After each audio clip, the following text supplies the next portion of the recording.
Hello everyone, आप सबका स्वागत है हमारे यूट्यूब चैनल एग्जाम प्रोफेसर पर। आज की वीडियो में हम जो है 2024 का जो टू स्टेटमेंट वाले क्वेश्चंस आए थे उनको डिस्कस करने वाले हैं।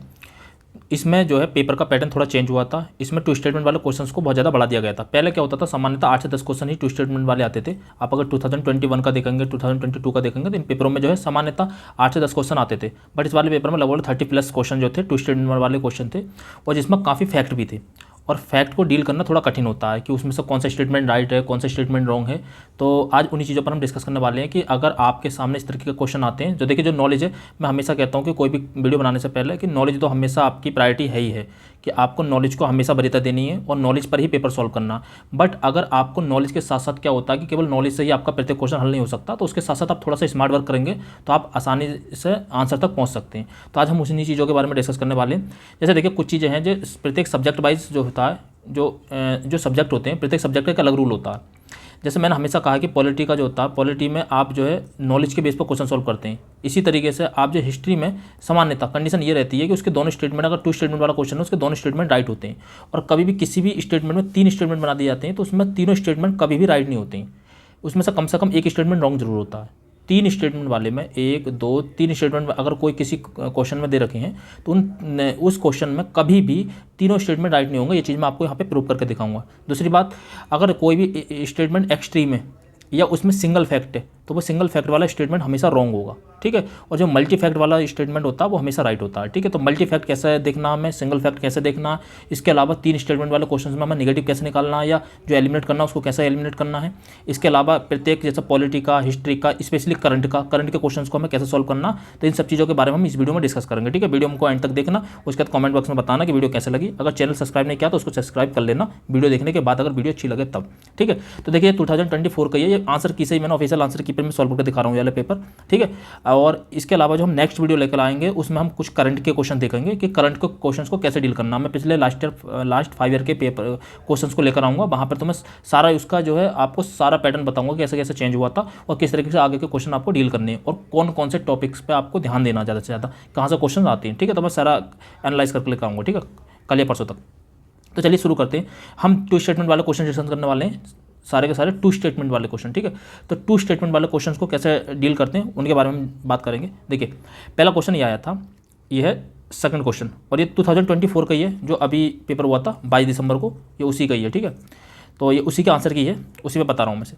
देखिए प्राचीन व्यापार के संदर्भ में, आपको आंसर पर ध्यान नहीं देना, आपको क्वेश्चन पर ध्यान देना। देखिए प्राचीन व्यापार के संदर्भ में निम्नलिखित कथनों पर विचार करना, ठीक है। तो देखिए मैंने पहले भी, अगर आपने वीडियो में देखा तो ये क्वेश्चन मैंने सॉल्व कर रखा, अगर नहीं है तो देखिए आपको मैं यहाँ बताता हूँ कि आपको कैसे सॉल्व करने। तो देखिए ये जो है इसमें कोई भी आपको फैक्ट नहीं दे रखा है। फैक्ट का मतलब कोई संख्या नहीं दे रखी है, कोई डिजिट नहीं दे रखी है, कोई आंकड़ा नहीं दे रखा है, या कोई ऐसा नहीं दे रखा है कि ये कोई एक सिंगल वर्ड होता ना कि ये चीज़ जो है इस महाराष्ट्र में है, ये राजस्थान में, इस तरीके का कोई सिंगल फैक्ट नहीं दे रखा, ठीक। तो ये प्राचीन व्यापार के संदर्भ में निम्नलिखित कथनों पर विचार करा रहा हमसे कि हमें विचार करना। क्या कह रहा, प्राचीन भारत में बहुत से नदी बंदरगाह के संदर्भ मिलते हैं, पहला स्टेटमेंट। दूसरा, वहाँ सामान और यातायात के बड़े गोदाम थे। देखिए मैं इसके कम से कम 2 मेथड बताता हूँ आपको कि कैसे आपको राइट आंसर तक पहुँचना। पहला मेथड ये है इसका क्वेश्चन को पढ़ने का, सबसे पहली बात है कि अगर कोई भी स्टेटमेंट बिल्कुल जनरल स्टेटमेंट हो, ठीक है, मतलब उसमें कोई फैक्ट नहीं, कोई डेटा नहीं हो, मैं फैक्ट और डेटा वाला ही बताऊंगा कौन से होते हैं। अगर उसमें कोई फैक्ट है, कोई डेटा नहीं हो, तो उस स्टेटमेंट को हमें राइट ही लेना होता है। जैसे प्राचीन भारत में बहुत से नदी बंदरगाह के संदर्भ मिलते हैं, तो ये हमें राइट ही लेना होगा। दूसरा, वहाँ सामान और यातायात के बड़े गोदाम मिलते हैं, ये भी राइट। तो इस तरीके से हम दोनों राइट ले सकते हैं। पहला रूल तो ये हो गया। सेकंड रूल ये है कि हमें दोनों स्टेटमेंट को पढ़ते समय अगर एक दूसरे के वो पूरक हैं तो हमें उस कंडीशन में भी दोनों स्टेटमेंट को राइट लेना होता है। अगर सेकंड रूल के बेस पर चले, अगर एक दूसरे को कंप्लीट कर रहे हैं, जैसे देखो कंप्लीट कैसे करते हैं। प्राचीन भारत में बहुत से नदी बंदरगाह के संदर्भ मिलते हैं, तो नदी बंदरगाह के संदर्भ मिल रहे हैं, वहाँ सामान यातायात के, जब नदी बंदरगाह के संदर्भ में तो वहाँ पर सामान भी मिलेगा, सामान भी मिलेगा, यातायात के साधन भी मिलेंगे, यातायात के साधन जहाज वगैरह, जो भी नाव वगैरह जो भी समय चलती होगी, तो इसके हिसाब से जो है वहाँ पर साधन भी मिलेंगे। तो ये बंदरगाह की बात भी कर रहा हूँ, सामान और यातायात के साधन की बात कर रहा है, मतलब एक दूसरे को कंप्लीट कर रहे हैं। या तो आप नीचे से पढ़ लीजिए, ये भी कंप्लीट करेगा। सामान और यातायात के बड़े गोदाम थे और वहाँ पर नदी बंदरगाह के साक्ष्य मिलते थे, ऐसे पढ़ लीजिए, तब भी ये दोनों एक दूसरे को कंप्लीट करने। दूसरा रूल तो ये हो जाएगा, ठीक है। पहला रूल मैंने बताया कि जनरल स्टेटमेंट है, दोनों राइट हो जाएंगे। उसके बाद अगर आपको स्टेटमेंट दोनों एक दूसरे को कंप्लीट कर रहे हैं तब भी दोनों राइट हो जाएंगे। थर्ड ये है, आप अपने सेंस से सोच सकते हैं। सेंस क्या है, देखिए सेंस क्या, प्राचीन व्यापार के बारे में। प्राचीन व्यापार आपने किसी ने पढ़ नहीं रखा होता, ना ही किसी ने इतना डीप लेवल पर जाकर पढ़ रखा होता कि उसमें हमने एक एक लाइन इस तरीके से पढ़ रखी हो कि हाँ कि इसमें नदी बंदरगाह के संदर्भ मिलते थे या नहीं मिलते थे, या थोड़ा बहुत हाँ ये है कि हाँ कि डॉकयार्ड के लोथल में साक्ष्य मिलते थे, ठीक है, कि वहाँ पर चावल के साक्ष्य मिले थे, लोथल से जो है बंदरगाहों के साक्ष्य मिलते हैं। ये सब चीज़ें आपने पढ़ रखी होंगी, इतना तो पढ़ रखा होता है, ठीक है। लेकिन अब क्या सोच सकते हैं, देखिए प्राचीन भारत के बारे में, तो प्राचीन भारत में बहुत सी नदी बंदरगाह के संदर्भ मिलते थे, तो बहुत सी, उन्होंने ये नहीं पूछा कि इस स्पेशल नदी के मिलते हैं या स्पेशल बंदरगाह के मिलते हैं। अगर वो उसे स्पेशलाइज कर देता तब हमें दिक्कत होती, तब हम सोच सकते थे इसे निगेटिव भी हो सकता है। बट वो कह रहा बहुत से नदी बंदरगाह को, तो अगर एक सिंगल भी अगर बंदरगाह हुआ वहाँ पर तो समझ लो हम उसको राइट ही लेना पड़ेगा। तो इस कंडीशन में आपको इसको बोनस क्वेश्चन मानकर आपको राइट ही लेना होता। दूसरा, वहाँ सामान के यातायात, तो जब बंदरगाह मिलेंगे तो सामान के यातायात के साधन होंगे ही होंगे।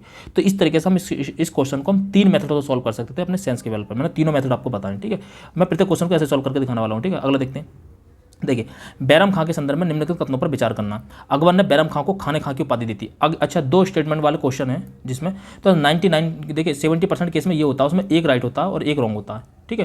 पहले का क्या होता था, पहले रूल ये होता था जब 10 से 12 क्वेश्चन आते थे, आप अगर प्रीवियस में जाएंगे मतलब 2022-21 में, तो वहाँ पर अगर 10 क्वेश्चन होते थे, 10 में से 8 जो दोनों ही राइट दे देता था, बस एक आध होता था कि एक गलत एक सही दे दिया और बाकी एक आध दोनों गलत दे दिया, ऐसे देता था, ठीक है। बाकी 10 में से 6 जो दोनों ही राइट दे देता था। बट अब जब 30-35 क्वेश्चन आएंगे तो ऐसा तो हो ही नहीं सकता। तो आपको सामान्य कंडीशन ये लेनी है कि अगर किसी में फैक्ट दे रखा हो तो फैक्ट हमेशा गलत लेना है, और अगर जनरल स्टेटमेंट दे रखा हो तो वो राइट लेना है, ठीक है। जनरल स्टेटमेंट राइट और फैक्ट रॉन्ग लेना, मैं भी बताता चलूँगा आपको, ठीक है। तो पहला क्या है, जैसे ये है कि अकबर ने बैरम खां के संदर्भ में निम्नलिखित पर अकबर ने बैरम खां को खाने की उपाधि दी थी। चलो हमने मान लिया कि हमें पता नहीं है, फिर हमने इसे होल्ड रखा अभी। अगला देखते हैं। ये उपाधि साम्राज्य के वजीर के रूप में बैरम खां की नियुक्ति के समय नहीं दी गई थी। अच्छा, किसी भी चीज़ को जबरदस्ती मोड़ता है कोई भी स्टेटमेंट, मतलब जबरदस्ती निगेटिव सिद्ध करने की कोशिश करता, तो वो स्टेटमेंट हमेशा रॉन्ग होता। और मैंने, अगर आप मेरी वीडियो लगातार देखते आए अभी तक, आपने पुरानी वीडियो सारी देख रखी है, तो उसमें मैंने जो भी नहीं वाला स्टेटमेंट की बात करी, जहाँ पे भी नहीं आया किसी भी स्टेटमेंट में, वो 99% केस में रॉन्ग है। अगर वो हमें निगेटिव मतलब हमारा निगेटिव सेंस दे रहा है, अगर नेगेटिव सेंस दे रहा है तो वो हमेशा स्टेटमेंट रॉन्ग ही होगा। तो ये उपाधि साम्राज्य के वजीर के रूप में बैरम खां की नियुक्ति के समय नहीं दी गई थी। जबरदस्ती गलत कर रहा है कि नहीं दी गई थी। ये भी तो कह सकता है कि साम्राज्य को दी गई थी, मतलब नहीं लगाकर जबरदस्ती स्टेटमेंट को रॉन्ग कर रहा है। सिर्फ मैं ये बता रहा हूँ कि जब आपको नॉलेज नहीं है, ये याद रखना, मैं सारी की सारी चीज़ें तब बताता हूँ स्टेटमेंट को डील करने का तरीका, जब आपको नॉलेज नहीं है। अगर नॉलेज है तो आप तुरंत निकाल कर लगा कर निकल ही जाएंगे, ठीक है। तो ये है फिलहाल इन्होंने ये नहीं वाले स्टेटमेंट को सामान्य तो रॉन्ग होता है, ठीक है। मैं आपको कई सारे विकल्प दिखाऊंगा, तो ये इसका राइट हो जाएगा, इसका रॉन्ग हो जाएगा। तो इस तरीके से आप देख सकते हैं, ऑप्शन नंबर सी इसका राइट था, ठीक है। अगला देखते हैं। टू स्टेटमेंट वालों में देखिए ये था, इन्हें बोनस क्वेश्चन बोलते हैं। देखिए, ये किसी ने ना पढ़ रखे होते हैं, बल्कि जो भी कट ऑफ क्लियर करते हैं उनका सबका ही राइट जाता है। कैसे? वैज्ञानिक जांच व्यवहारिक आदर्शों के प्रति प्रतिबद्धता पर निर्भर करती है। देखिए कोई फैक्ट नहीं है। जनरल स्टेटमेंट, अगर आप जनरल स्टेटमेंट में भी चलेंगे तो जनरल स्टेटमेंट में उन स्टेटमेंट को कहता हूँ जो बिल्कुल मतलब लॉजिकल बात होती है, सामान्य स्टेटमेंट होता है, कोई फैक्ट नहीं होता है। दूसरी बात, उसमें जो है ऐसी कोई बात नहीं होती जिस पर हमें शक किया जाए। अब इसमें शक वाली कोई बात ही नहीं है। देखिए कि इसमें कोई डाउट नहीं है। देखिए, वैज्ञानिक जांच व्यवहारिक आदर्शों के प्रति प्रतिबद्धता पर निर्भर करते हैं, तो निर्भर तो कर ही सकते हैं, निर्भर करने में क्या दिक्कत है। अगला, विज्ञान में ईमानदारी विशेष रूप से महत्वपूर्ण है। और दूसरी बात यह भी है, जनरल स्टेटमेंट को आप वैसे ही पहचान सकते हैं, उसे नेगेटिव पढ़कर देखिए। देखिए, विज्ञान में ईमानदारी विशेष रूप से महत्वपूर्ण है, तो आप क्या कहेंगे, विज्ञान में ईमानदारी विशेष रूप से महत्वपूर्ण नहीं है, तो आपको खुद समझ में आ जाएगा, अच्छा ऐसा कैसे नहीं है, होनी ही चाहिए। तो जो है ये दोनों स्टेटमेंट आपके राइट हो जाएंगे, जनरल स्टेटमेंट है, दोनों राइट हो जाएंगे, ठीक है। तो इसमें तो सोचने वाली कोई बात ही नहीं है, आपका बोनस क्वेश्चन होता है, दोनों राइट हो जाएंगे, ठीक है। अगला देखिए, जस्टिस पार्टी के संदर्भ में निम्नलिखित कथनों पर जो है विचार करना हमें। तो जस्टिस पार्टी ने कांग्रेस का विरोध उस एक ब्राह्मण प्रभुत्व वाले संगठन क्या कर किया, हमें नहीं पता, अगर आपको नॉलेज नहीं है तो, ठीक है। फिर क्या, इसने गैर ब्राह्मण के लिए वैसे ही सांप्रदायिक प्रतिनिधित्व का दावा किया जैसा कि माल्य मिंटो सुधार ने मुसलमानों को दिया, ठीक है। तो देखिए, अगर ये क्वेश्चन अगर पॉलिटी में होता है कि जैसे कि जब भी तुलना पॉलिटी में की जाती है ना, तो पॉलिटी में 99% केस में रॉन्ग होता है। लेकिन ये हिस्ट्री का क्वेश्चन, तभी तो मैं कहता हूँ प्रत्येक सब्जेक्ट का एक अलग रूल होता है, वो आपको प्रैक्टिस से आता है, ठीक है। तो अगर ये चीज़ पॉलिटी में होती तो मैं इसे रॉन्ग ले लेता, लेकिन अगर ये पॉलिटी में नहीं है, अदर है, तो ये इसे हम ले लेंगे। दूसरी बात देखिए, बिल्कुल जनरल स्टेटमेंट है, जस्टिस पार्टी ने कांग्रेस का विरोध उसे एक ब्राह्मण प्रभुत्व वाला संगठन कहकर किया, ठीक है, कोई दिक्कत नहीं है। अगर आप इसको पढ़ेंगे, इसके साथ इसे पढ़ेंगे, तो देखिए आपको ये पूरक स्टेटमेंट दिखाई देंगे, एक दूसरे के पूरक होंगे, तो वो दोनों स्टेटमेंट आपको राइट ही लेने पड़ेंगे। देखिए, ब्राह्मण प्रभुत्व वाला होगा तो क्या करेगा, इसने गैर ब्राह्मणों के लिए वैसे ही सांप्रदायिक प्रतिनिधित्व का दावा किया जैसे कि माल्य मिंटो सुधार ने मुसलमानों को किया। तो हाँ, तो गैर ब्राह्मणों के लिए उन्होंने मतलब अपने दलित वाला जो होगा, जस्टिस पार्टी दलित संगठन था, ये आपको अगर नॉलेज होगी तो, जस्टिस पार्टी मुदलियार इसके बोते। तो मतलब ये है कि अगर इसने जो है ये गैर ब्राह्मण प्रभुत्व वाला कांग्रेस की बुराई कर रहा है, मतलब किसी को ब्राह्मण प्रभुत्व वाला अगर बता रहा है किसी को, तो इसका मतलब ये है कि जो खुद है वो ब्राह्मण वाला नहीं है, वो गैर ब्राह्मण वाला है। तो ये बात तो वो कह रहा कि इसने गैर ब्राह्मण के लिए वैसे ही सांप्रदायिक प्रतिनिधित्व का दावा किया जैसा माल्य मिंटो सुधार ने मुस्लिम क्या माल्य मिंटो सुधार कब आया था 1909 में, आपको पता ही है। वहाँ पर क्या पृथक मुस्लिम निर्वाचन प्रणाली की मांग की गई थी, तो वहाँ पर दिया भी गया था उन्हें, ठीक है। तो बिल्कुल ये एक दूसरे को कंप्लीट कर रहे हैं कि जस्टिस पार्टी में जो है इनने एक ब्राह्मण प्रभुत्व वाला संगठन कहकर पुकारा था कांग्रेस को, और दूसरी बात यह है कि उनने जो है माल्य मिंटो सुधार की तरह जो है पृथक प्रतिनिधित्व प्रणाली की मांग करी थी, ठीक है। तो एक दूसरे को स्टेटमेंट को बिल्कुल कंप्लीट कर रहे हैं, तो इसका मतलब ये भी दोनों स्टेटमेंट हमें राइट ही लेने पड़ेंगे। अगला, वर्कर्स एंड पीजेंट्स पार्टी के संदर्भ में निम्नलिखित कथनों पर विचार कीजिए। वर्कर्स एंड पीजेंट्स पार्टी का गठन 1927 में हुआ और इसे एक अखिल भारतीय संगठन का रूप दिया गया। देखिए, मैं ये नहीं कह रहा कि मैं किस बेस पर, अगर मैं इसे मुझे कट करना होगा अगर इसमें से, तो देखिए मैं इसे जो है जरूरी नहीं 1927 में हुआ, मैं इसे नॉलेज पे नहीं जा रहा हूँ, मैं सिर्फ अपनी ट्रिक के बेस पे जा रहा हूँ, मगर बट आपका आंसर ठीक हो जाएगा। मैं नॉलेज के बेस पे नहीं जा रहा हूँ, बार बार ध्यान रखना, जो भी आप सर्च करके देखना इसका देख लेना। 1927 अगर ये डेटा, ये एक फैक्ट है, एक सिंगल फैक्ट है कि हो सकता है 1926 में हो सकता है 1925 में हुआ। अगर इस तरीके का स्टेटमेंट में अगर कोई एक सिंगल बात आता तो वो 99% केस में रॉन्ग होता है, बस यही इसका रूल है। अगर एक रॉन्ग हो जाता तो दूसरे के राइट होने की संभावना बहुत ज़्यादा होती है। दूसरी बात, वो जनरल स्टेटमेंट भी हो और साथ ही जो है वो उसका उद्देश्य बता रहा हो, उद्देश्य हमेशा राइट ही होता है। इसे पार्टी का उद्देश्य कांग्रेस के अंतर्गत ही काम करना था, जिसमें उसको आधुनिक क्रांतिकारी रुझान वाली पार्टी और आम जनता का संगठन बनाया जा सके। तो देखिए ये वैसे पॉसिबिलिटी दर्शा रहा है, प्लस जनरल स्टेटमेंट है, ये तो हमें राइट लेना ही पड़ेगा। उसके बाद ये 1927, अगर इस बेस पर आप इसको करने कर रहे हैं 1927 के बेस पर, तो इसके बाद और मैंने हमेशा कहा जब और एंड किंतु परंतु ये वाले वर्ड जोड़ कर जब लगाए जाते हैं, स्टेटमेंट को बढ़ाया जाता है या जोड़ा जाता है, तो वो रॉन्ग करने के लिए जोड़ा जाता है। अब आप इसको सर्च करके देखना गूगल पर या जो भी आपको पता हो उसके बेस पर देखना कि ये किस वजह से गलत हुआ। बट अगर आपको केवल ये तुक्का होता अगर इस, तो आप इस केवल डेट की वजह से या और की वजह से इसे रॉन्ग ले सकते थे कि हाँ ये स्टेटमेंट तो रॉन्ग हो सकता है। ये सिंपली मैं जो है सिर्फ आपको एलिमिनेशन ट्रिक बता रहा हूँ, ठीक है, कि इस तरीके से आप जो इसको सॉल्व कर सकते थे, ठीक। बाकी मैंने नॉलेज के वीडियो बना रखी है, आप चाहें तो पिछले वाली वीडियो भी देख सकते हैं। आपको कौन सी वीडियो पसंद आती है ये बता दीजिए, ठीक है। अगर मैं इसके साथ साथ बताऊँ तो ये रॉन्ग हो जाएगा, ये इसका राइट हो जाएगा, तो ऑप्शन नंबर आपका जो हो जाएगा डी राइट हो जाएगा, ठीक है। अगला देखिए जैसे ये सहमति का आयु अधिनियम मालावारी आपको पता ही होगा 1891, और शारदा वाला 1930 आया था, ये सब पता होंगे आपको, ठीक है, एज ऑफ कंसेंट एक्ट, ठीक। और सहमति की आयु अधिनियम, ठीक है, 1891 के समय ये बम्बई के एक पारसी सुधारक बैराम जी मालावारी, यही तो बता रहा हूँ मैं, जिन्होंने इस कानून की वकालत की, ठीक है। ये इस अधिनियम को बाल गंगाधर तिलक के नेतृत्व वाली चरमपंथी शाखा ने समर्थन दिया। अब देखिए जबरदस्ती, देखिए चरमपंथी शाखा ने, एक तो चरमपंथी शाखा है, फिर ये कह रहे हैं कि तिलक के नेतृत्व वाली चरमपंथी शाखा ने समर्थन दिया। अच्छा, समर्थन तो सभी ने दिया ही होगा। एज ऑफ कंसेंट एक्ट है, एज ऑफ कंसेंट एक्ट अच्छा था कि मतलब उसमें आयु सीमा बढ़ाई गई थी विवाह की। तो एक बात बताइए, तो वो चीज़ें तो सभी ने समर्थन करी होंगी, तो इस बात को कहने की जरूरत क्या है? इसका मतलब ये है कि ये रॉन्ग स्टेटमेंट है, मतलब वो ये साबित करना चाह रहे हैं कि इसने नहीं कहा था, हम जानबूझकर आपको गलत स्टेटमेंट बनाकर दे रहे हैं। तो बाल गंगाधर तिलक ने ही उनका विरोध किया था बस एकमात्र, बाकी सामान्यतः सभी लोगों ने स्वीकार कर लिया था कि हाँ ये चीज़ जो है ये सुधार बिल्कुल सही है। अच्छा, बाल गंगाधर तिलक ने विरोध क्यों किया था? इसलिए किया था कि वो ये कह रहे थे कि हम अपने संविधान का संशोधन, अपने जो हमारे समाज में जो भी हमारे समाज की जो भी विसंगतियां हैं उन्हें हम खुद सुधार कर सकते हैं, हम अंग्रेजों की कोई आवश्यकता नहीं है, क्योंकि वो गर्म दल के नेता थे, आपको पता ही होगा, ठीक है। तो वो इस वजह से जो है ये जो है इन्होंने विरोध किया था। तो इस वजह से देखो, इस अधिनियम को बाल गंगाधर तिलक के नेतृत्व वाली चरमपंथी शाखा ने समर्थन दिया। ये बात बताने की जरूरत क्या है? ये बात बता रहा है, इसका मतलब ये रॉन्ग स्टेटमेंट है, जबरदस्ती बताने की कोशिश कर रहा है कि कांग्रेस ने समर्थन दिया। अरे समर्थन तो सभी ने दिया होगा, जिसने ना दिया उसी की तो रॉन्ग बात कर रहा है। तो ये जो स्टेटमेंट इसका रॉन्ग हो जाएगा, ये इसका राइट हो जाएगा, और ऑप्शन नंबर सी इसका राइट हो जाएगा। ऐसे देखिए, सिर्फ साइंस है, हिस्ट्री के क्वेश्चन सामान्यतः दोनों राइट होते हैं, इस बेस पर भी चुन सकते हो। और बाकी देखिए, अशोक के संदर्भ में निम्नलिखित कथनों पर विचार कीजिए। अशोक ने धमकी जो परिभाषा दी वह राहुलोवाद सूत्र से ली गई है। तो देखिए, अब देखिए वैसे स्टेटमेंट तो फैक्ट तो है। अब देखिए, रिस्क तो आपको रहता है, अगर तुक्के पर चलेंगे तो रिस्क तो रहेगा, लेकिन 10 में से 7 क्वेश्चन आपके राइट हो जाएंगे अगर आप प्रैक्टिस ठीक से कर लेते हैं, तो इतना बस कंफर्म है, ठीक है। बाकी आप अपनी नॉलेज पर जाइए सब कुछ, अगर उसके बाद आपको अगर नॉलेज से क्वेश्चन सॉल्व नहीं हो रहा तो आप ये तरीके अपना सकते हैं, ठीक। तो अशोक ने धमकी जो परिभाषा दी है वह राहुलोवाद सूत्र से ली गई है, तो ये इसका राइट हो जाएगा। अपने राज्यसभा के 14वें वर्ष में अशोक ने धम्म महामात्र के नामक एक नवीन प्रकार के कर्मचारी की नियुक्ति की थी। तो आपको 13 का 13 शिलालेख भी ये पता होना चाहिए। बाकी हिस्ट्री का क्वेश्चन है और प्राचीन का तो आप दोनों राइट ले सकते हैं, आपने ऊपर भी देखा, तो ऑप्शन नंबर ए इसका राइट हो जाएगा, ठीक है। अगला देखिए, ये तो बिल्कुल सिंपल क्वेश्चन है, नॉलेज के बेस पे होगा, पॉलिटी का क्वेश्चन है। राष्ट्रपति संसद के किसी भी सदन का सदस्य नहीं होगा, संसद राष्ट्रपति के दोनों सदनों से मिलकर बनेगी, तो दोनों राइट हो जाएगा, आपको पता ही है। अगला देखते हैं, देखिए ये 3 स्टेटमेंट का, तो 3 स्टेटमेंट का कभी भी तीनों तो राइट होंगे नहीं, अब सब ने राइट नहीं है, तो ये बहुत रेयर केस में होता है, क्योंकि पॉलिटी है तो पॉलिटी नॉलेज पे बेस पर करना होता है, आपको पता ही होगा। निर्वाचन आयुक्त के बारे में, लोकसभा के अध्यक्ष उपाध्यक्ष तथा राज्यसभा के उपसभापति के पदों के लिए निर्वाचन करवाना, ये कोई काम नहीं होता।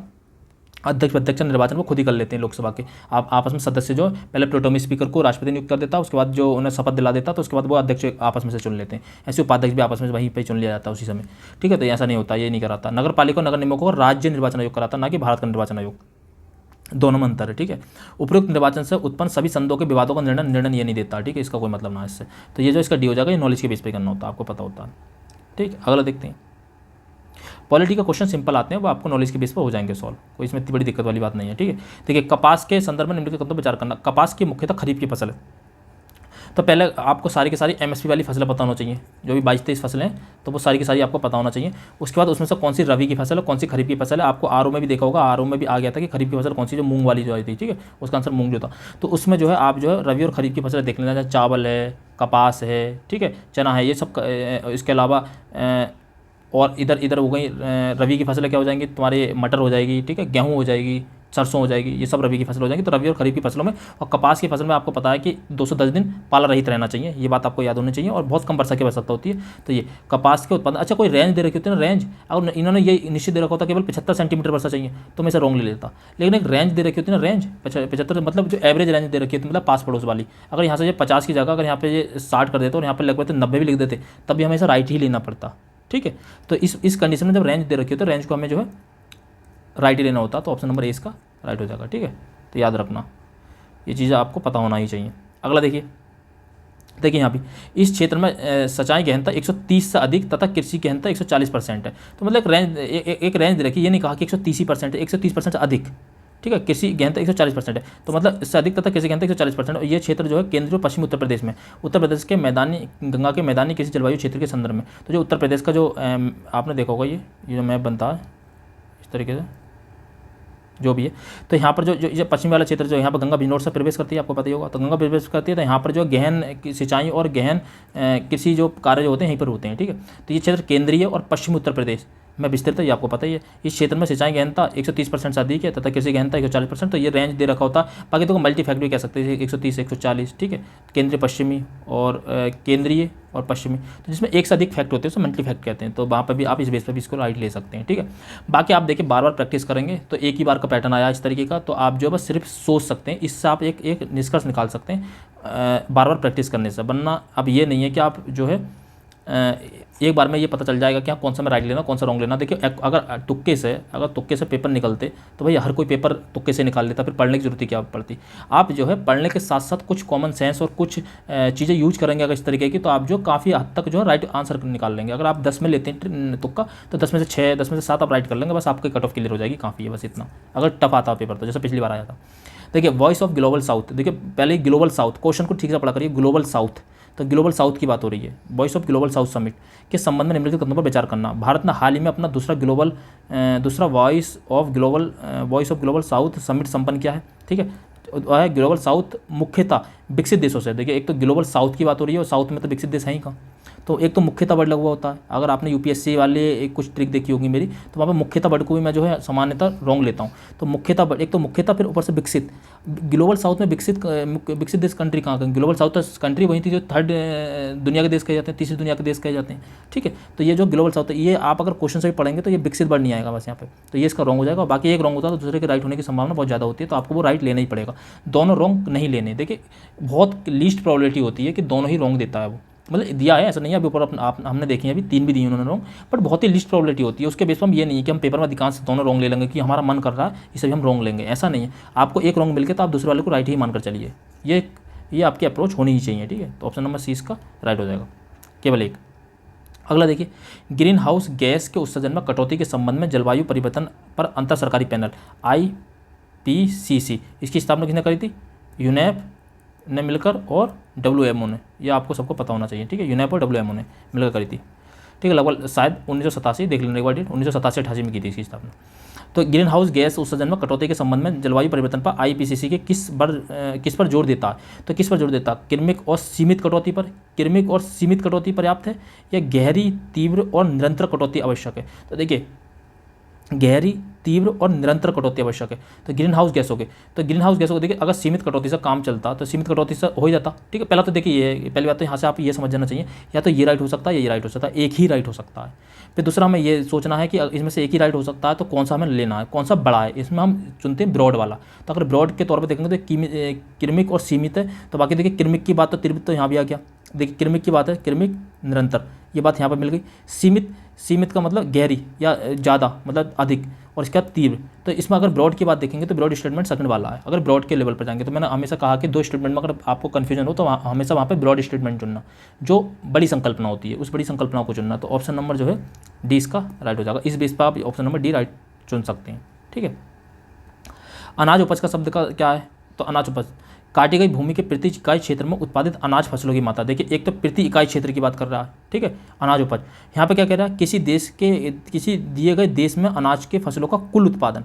अब यहाँ पे प्रति इकाई क्षेत्रफल की बात कर रहे हो तो देश का कुल उत्पादन की कैसे बात कर सकता है, तो इसमें से या तो ये राइट है या ये राइट है, एक ही राइट हो सकता है ना। तो ये जो है आपको जो कंप्लीट स्टेटमेंट भी एक दूसरे को कंप्लीट करते हैं, दोनों राइट लेते हैं। अब आप कहेंगे यहाँ पर तो ये दोनों जनरल स्टेटमेंट दिख रहे हैं और दोनों जनरल स्टेटमेंट दिख रहे हैं तो हमें दोनों राइट लेने चाहिए। दोनों राइट कैसे ले सकते हो, यूँ नहीं ले सकते यहाँ पर दोनों राइट, क्योंकि यहाँ पर जो है यहाँ पर प्रति इकाई क्षेत्रफल को एक अनाज उपज बता रहा है और यहाँ पर कुल उत्पादन को बता रहा है किसी देश के, तो एक ही राइट हो सकता है, या तो कुल उत्पादन हो सकता है। तो यहाँ पर अगर देश का कुल उत्पादन की बात होती है तो कुल उपज होता, ना कि अनाज उपज होता। तो अनाज उपज जो है आपकी जो प्रति इकाई क्षेत्रफल वाली ही हो सकती है, ठीक है। तो ये कुल नहीं हो सकती, ना ही एक दूसरे को कंप्लीट करना है, क्योंकि यहाँ पे दोनों अलग अलग बातें करना है। ये प्रति इकाई क्षेत्रफल की बात कर रहा है, ये कुल उत्पादन की बात कर रहा है किसी देश के। तो ये जो रॉन्ग हो जाएगा इसका राइट हो जाएगा। तो ऑप्शन नंबर जो है इसका सी राइट हो जाएगा, ठीक है। नेक्स्ट देखिए, जुलाई सितंबर 2019 और जुलाई सितंबर 2022 के बीच भारत में बेरोजगारी दर की प्रवृत्ति के संबंध में निम्नलिखित कथनों में से कौन सा सही है। तो देखिए ये स्थिर रही है या घट रही है, तो एक ही काम हो सकता है, या तो स्थिर रही है या घट रही है। अब ये नहीं कि आप दोनों गलत लगा दो या दोनों सही लगा दो, तो ये तो ऑलरेडी इसमें एलिमिनेट हो जाएंगे, दोनों सही वाले भी और दोनों गलत वाले भी।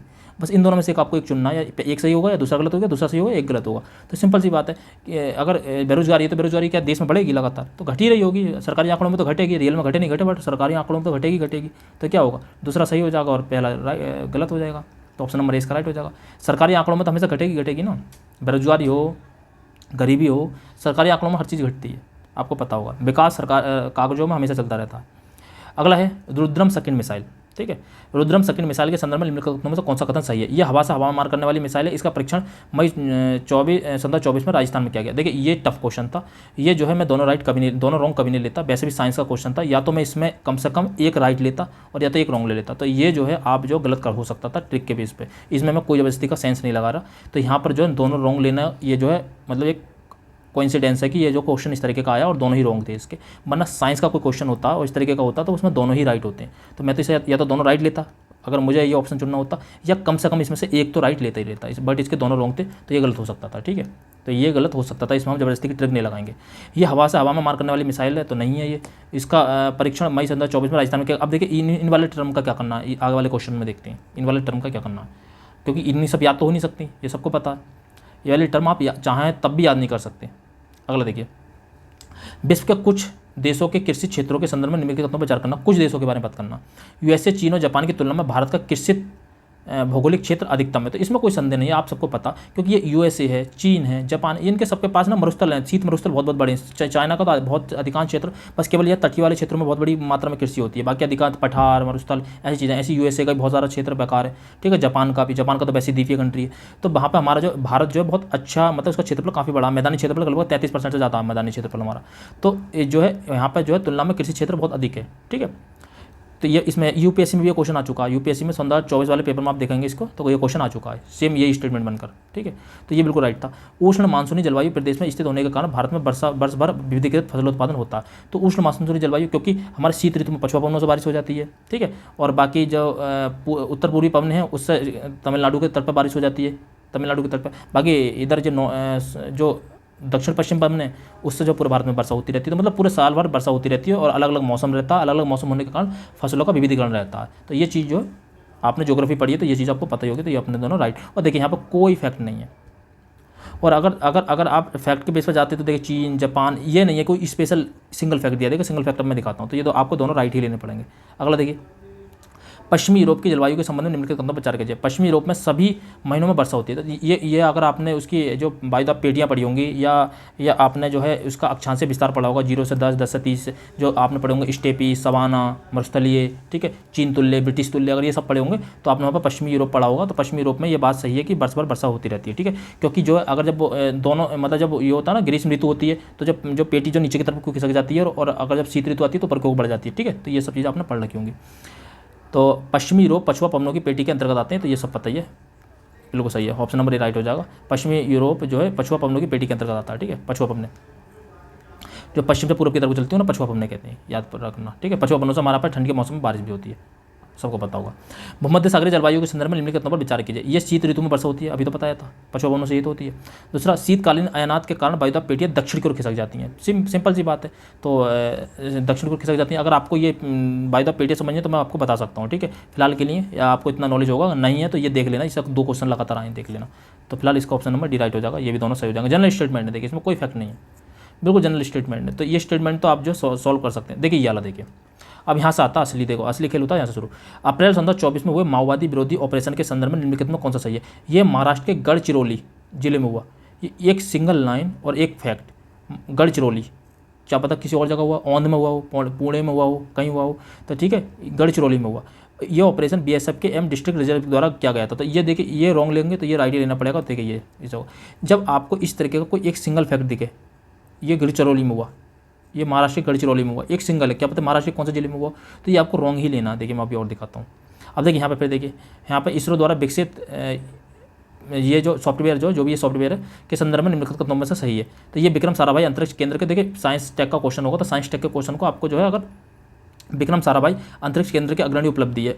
दूसरा, अंतरिक्ष वाहनों के प्रारंभिक वायुगति के डिजाइन के लिए बड़ी संख्या में विन्यास के मूल्यांकन की आवश्यकता होती है। तो देखिए आप इसे मान सकते हैं कि विक्रम साराभाई केंद्र की अग्रणी उपलब्धि है नहीं है, क्या पता किसी और केंद्र की हो।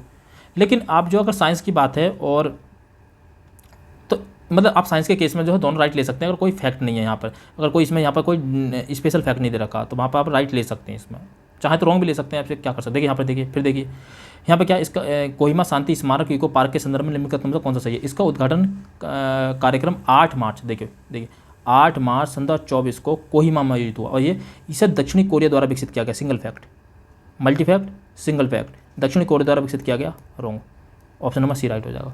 केवल एक सिंगल स्टेटमेंट, देखिए यहाँ पे भी क्या था, यहाँ पे भी देखिए एक सिंगल स्टेटमेंट था, छोटी सी लाइन, एक और एक सिंगल फैक्ट, गढ़चिरौली। यहाँ पे क्या है, एक छोटी सी लाइन और एक सिंगल फैक्ट, दक्षिणी कोरिया, ठीक है। तो ये आपका रॉन्ग होगा। बाकी जो उसका दूसरा है वो स्टेटमेंट राइट होने की संभावना सबसे ज़्यादा होती है, तो ये इसका रॉन्ग हो जाएगा। अगला देखिए, ये देखिए फिर एक छोटी सी सिंगल लाइन और ये देखिए फैक्ट, ये इसका रॉन्ग हो जाएगा और ये इसका राइट हो जाएगा। ऑप्शन नंबर ए इसका राइट हो जाएगा। फिर अगला देखिए ये दोनों सही कैसे हो जाएंगे? पिरुल लाओ पैसा पाओ अभियान के संदर्भ में निम्नलिखितों पर चर्चा कीजिए। ये जंगल की आग को कम करने और ग्रामीणों को आय को प्रदान करने से संबंधित है, उत्तराखंड के मुख्यमंत्री ने इसे शब्द दिया। तो अब ये यहाँ नहीं है, तो ये दो जनरल स्टेटमेंट है, और जनरल स्टेटमेंट को आप जो दोनों ही राइट लेने पड़ेंगे, ठीक है।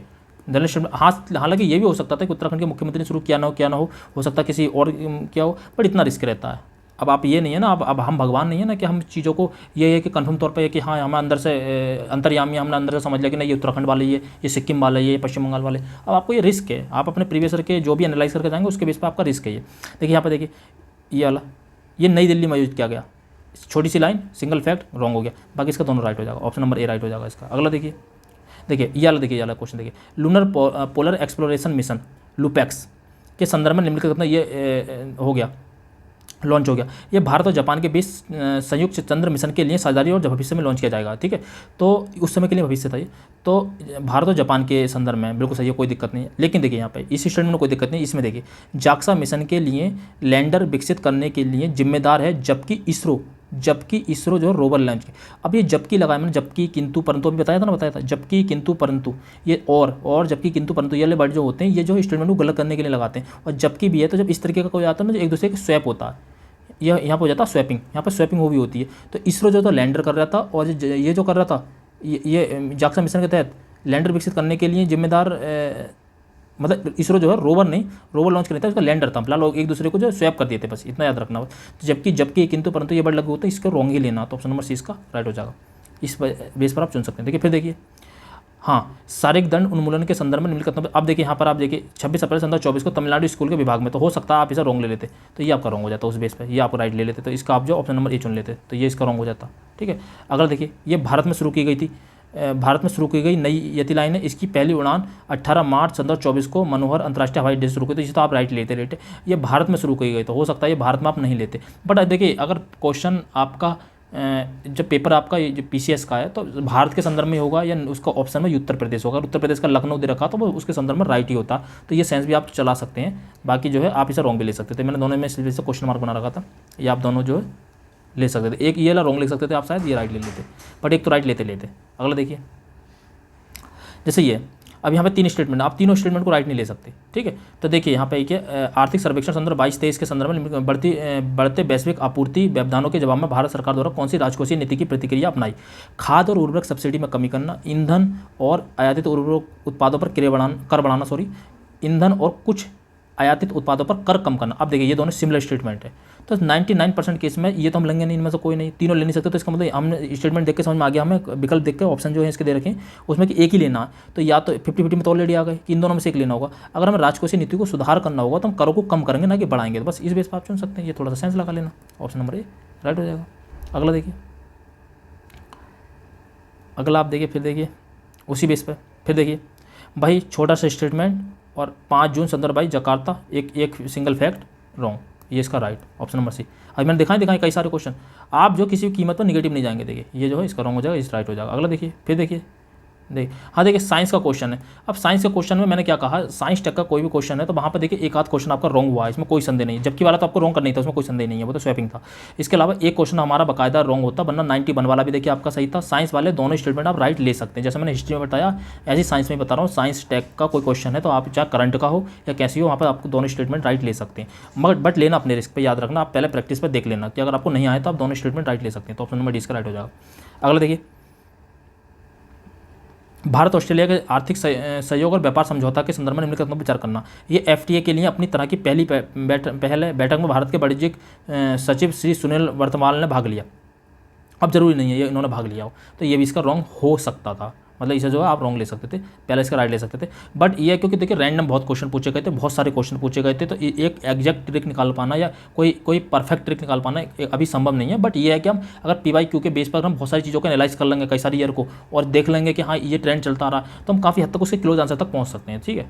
तो इसका ऑप्शन नंबर डी राइट था फिलहाल। देखिए यहाँ पर भी देखिए ये सक्सगाम घाटी, देखिए यहाँ पे देखिए ये घाटी जो है रणनीतिक रूप से महत्वपूर्ण क्षेत्र है जो पाकिस्तान के कब्जे वाले कश्मीर में। अब देखिए क्यों कश्मीर में, भारत ने इस घाटी को चीन द्वारा किए जा रहे बुनियादी ढांचे के विकास को देखिए, वही तो POK पे चीन विरोध कर रहा है और कश्मीर में है और भारत इसका विरोध कर रहा है, एक दूसरे को पूरा कंप्लीट कर रहे हैं। ऑप्शन नंबर डी राइट हो गया, इसमें तो कुछ सोचना नहीं है, कभी भी ना पढ़ा होगा तब भी आप इसको राइट ले सकते हैं। जैसे यहाँ पे भी आप सोच सकते हैं, ऐसा नहीं है कि, मगर फिलहाल ये नहीं कि इसमें इन्होंने भाग लिया, तो यहाँ पे ऐसा कुछ नहीं सोच सकते। यहाँ पर सोच सकते हैं पूरा कि जो है POK का हिस्सा है और चीन वहाँ पे जो है आपको पता ही होगा belt and road initiative BRI नीति के तहत वहाँ पे निर्माण कार्य कर रहा है, तो भारत उसका विरोध करता है, आपको पता ही होगा।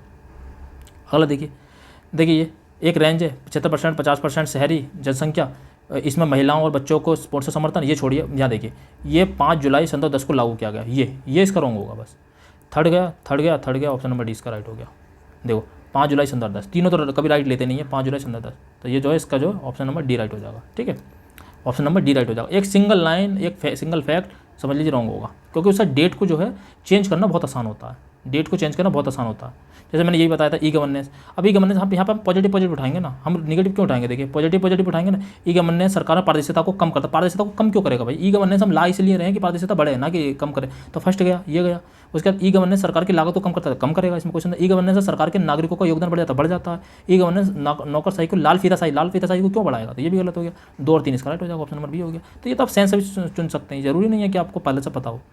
अगला देखिए, ये देखिए कांग्रेस सोशलिस्ट पार्टी के संदर्भ में निम्नलिखित कथनों पर विचार कीजिए। जनवरी 1934 में कांग्रेस सोशलिस्ट पार्टी का गठन हुआ था, देखिए 1934, ये तो आपको रॉन्ग लेनी पड़ता, ठीक है।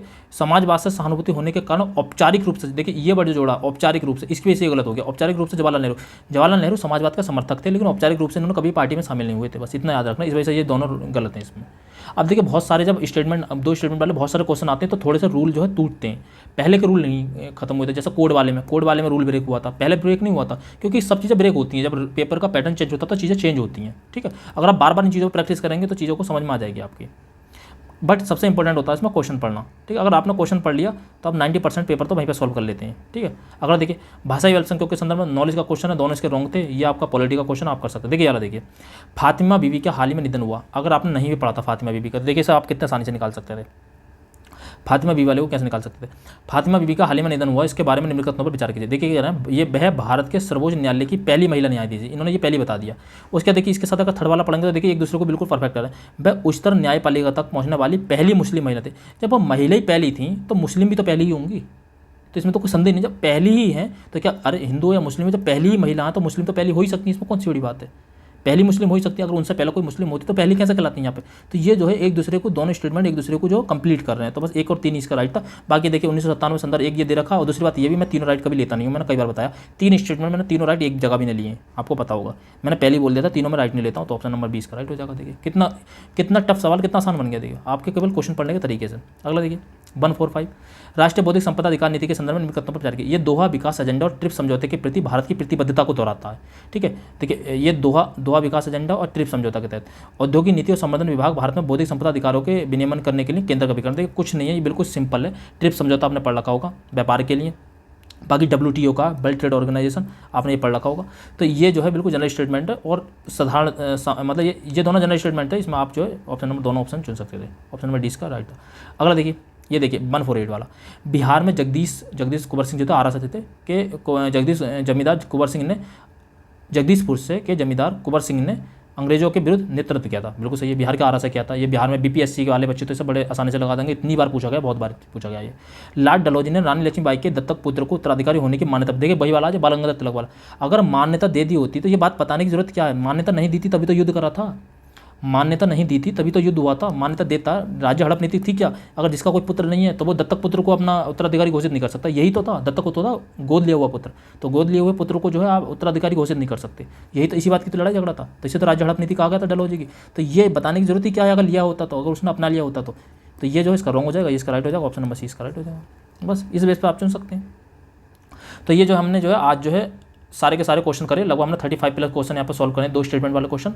उम्मीद है 35 मिनट में किए। उम्मीद है कि आपको वीडियो पसंद आई होगी, और आपको अगली वीडियो हम कोशिश करेंगे अगली वीडियो जो करंट पर लेकर आए। ठीक है, अगली जो वीडियो आएगी करंट पर आएगी, और करंट का डीप एनालाइज करके लेकर आएंगे कि करंट के क्वेश्चन कहाँ से आते हैं, कैसे आते हैं। बाकी करंट के जितने भी क्वेश्चन आज तक आए हैं पिछले लास्ट 5 ईयर में, वहाँ पर हम देख भी लेंगे कि किस तरह के क्वेश्चन पूछे गए, ताकि आप जो अपनी करंट अच्छे तैयार कर सकें।